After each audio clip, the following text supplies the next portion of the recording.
Después de horas. De muy niño, yo tuve la gran fortuna de padres. Bueno, mi padre falleció, pero mi madre sigue por aquí y eran y son melómanos de toda la vida. Siempre tenía música en la casa, un repertorio, géneros muy eclécticos. La música brasileña, por un lado, le gustaba mucho a mi papá, él vivió en Brasil mucho tiempo, entonces siempre tuve la bossa nova de la guitarra brasileña que me encanta hasta la fecha. Luego, por otro lado, mi madre, rock, ¿no? Los inicios del rock de los 60, 70.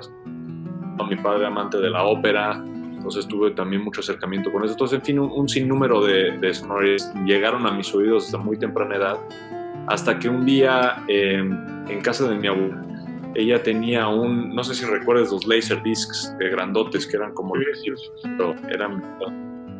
tuvieron una fase esa tecnología.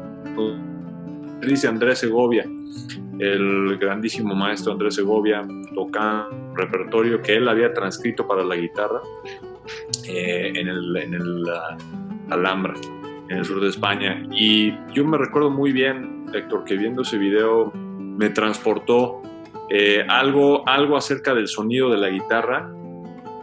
Puede ser quizás su naturaleza que se desvanece, ¿no? Cuando tú tocas una cuerda en el instrumento dura mucho, entonces son casi como campanas, yo lo pienso, ¿no?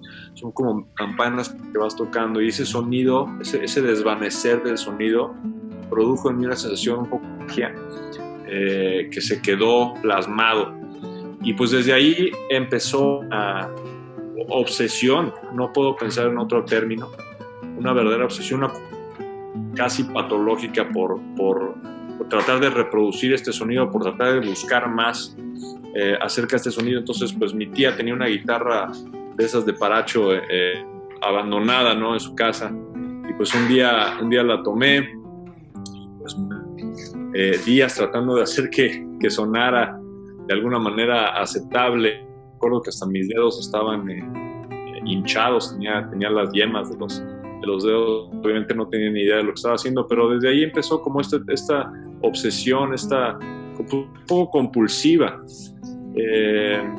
por adentrarme más, era como una necesidad que tenía yo de enterarme más cómo funciona este instrumento.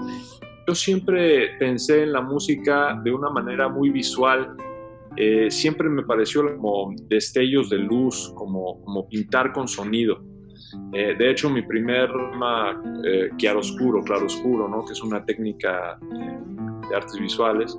Entonces yo siempre pensé en la música de una manera muy visual. Mi madre pinta aún, y bien con ese aspecto muy, muy visual. Entonces, la manera que yo me fui un poco a la música contemporánea fue después de escuchar piezas, por ejemplo, de Toru Takemichi o de Yannis Xenakis, de estos compositores que tenían...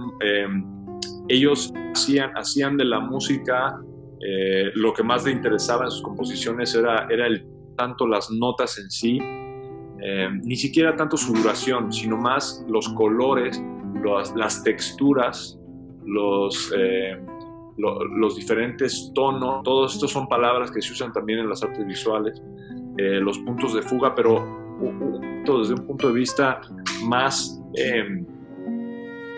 quizás pictórico, y es por eso también que muchas veces mi música ha sido catalogada, y esto ha sido mi sorpresa también, no lo hice ahora sí que adrede, pero mucha gente dice que mi música suena francesa, suena como impresionista, suena a Debussy, a Ravel a veces, porque ellos también pensaban en esta especie de espacios sonoros, no tanto contando una historia, quizás como la tradición más germánica de la música, ¿no? De Bach, que es como vas de punto A a punto B, sino que más como plasmada como si fuera como un cuadro, como si fueran momentos. Me parece a mí que la música que más siempre ha sido este tipo de música más pictórica. Te doy el ejemplo claro de Takemichi, es posiblemente de mi compositor favorito, pero también otros, escuela francesa, por supuesto, gran amante de la música de Debussy, y pues, esto no sé si contesté tu pregunta, pero es básicamente la manera que fui entrándome más en este mundo de música contemporánea, que busca también la música de manera visual y de manera pictórica, más en momentos, paisajes, más en pinturas, más en cuadros, que necesariamente en una historia. Yo vivía en Nueva York 7 años y en ese momento había escrito un dueto para arpas, una pieza para dos, que estrenaron en un lugar que se llama Le Poisson Rouge, LPR, en Nueva York, un área de música, pero como que se volvió como un lugar muy, muy legendario de contemporánea, música nueva, ¿no? Digamos, new music. Entonces estaban estrenando esta pieza y después de terminó el concierto, llegó un amigo compositor bastante conocido, le va muy bien, se llama Nico, que también vivía en Nueva York, y él conocía muy bien a Tim y me lo presentó esa noche. Cantó la pieza de arpas y me dijo, oye, me encantaría ver la posibilidad de que escribas algo para violín y un ensamble, digamos, ecléctico o poco ortodoxo.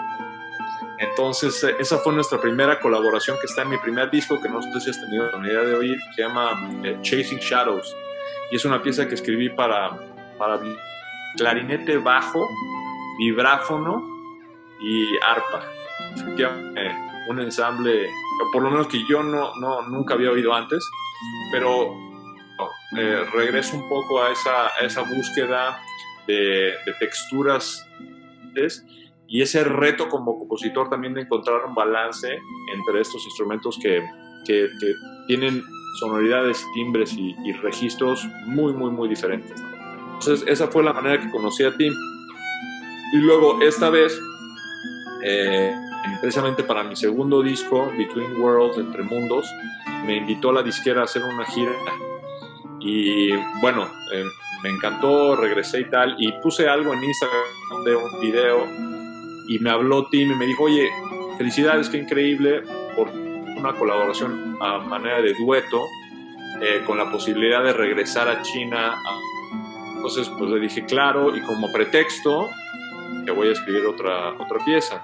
Cuando empecé a escribir A la deriva en el Jardín de las Cosas Bellas, esta sonata para guitarra y violín. Y bueno, esa gira, como hicimos un disco. Justamente te acabo de decir que la música no es tanto de contar historias, pero esta no quiero decir que es una excepción, esta es simplemente un intento mío de plasmar una especie de viaje alucinógeno, en donde viajamos por este jardín lleno de cosas bellas, lleno de placeres, y nos vamos dando ahora sí que un agasajo epicúreo, sin ninguna preocupación, sin ningún sentimiento de culpa, como si te hubieran dado libertad, te hubieran dicho, Héctor, haz lo que quieras en este jardín lleno de belleza, que representa también de algún lado lo que es esta ciudad, ¿no? Los Ángeles, la famosa La La Land, que aquí te ponen todo y es como toda la búsqueda de este agrandamiento personal y esta búsqueda de placer, ahora sí que casi que sin ningún tipo de sentimiento de culpa.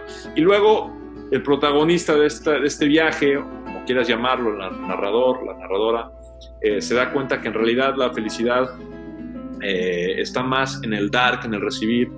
Se da cuenta que después de un tiempo de tanto placer se vuelve muy banal y ya no da ese tipo de felicidad, ¿no? Entonces se da cuenta que la felicidad verdadera viene en esta sensación altruista de poder ayudar, de poder dar. Entonces hay como un poco de dilema moral encapsulado en este viaje a través del Jardín de las Cosas Bellas, y ese es un poco ahora sí que valga la redundancia, el viaje de esta pieza. Yo como estudiante de la música puedo saber cómo escribir para el violín, para cualquier violinista. Puedo hacer que suene bien, que suene decente, pero cuando sé quién es, conozco la manera que toca, conozco cuáles son sus fortalezas dentro del instrumento. Yo sé que Tim tiene un vibrato precioso, por ejemplo, o que tiene muchísima agilidad, tiene una técnica muy pura, mucha limpieza ágil. Entonces en el tercer movimiento, por ejemplo, escribo pasajes en donde aprovecho esa fluidez que tiene al tocar, y obviamente juego a esas fuerzas suyas, ¿no? Escribo para esas fuerzas suyas. Sé que tiene mucha intensidad también en el registro alto. En fin, varias cosas que van. Algunas cosas son conscientes y algunas cosas son inconscientes. Pero como tú bien dices, es bastante diferente saber para quién estás escribiendo, y yo personalmente lo prefiero.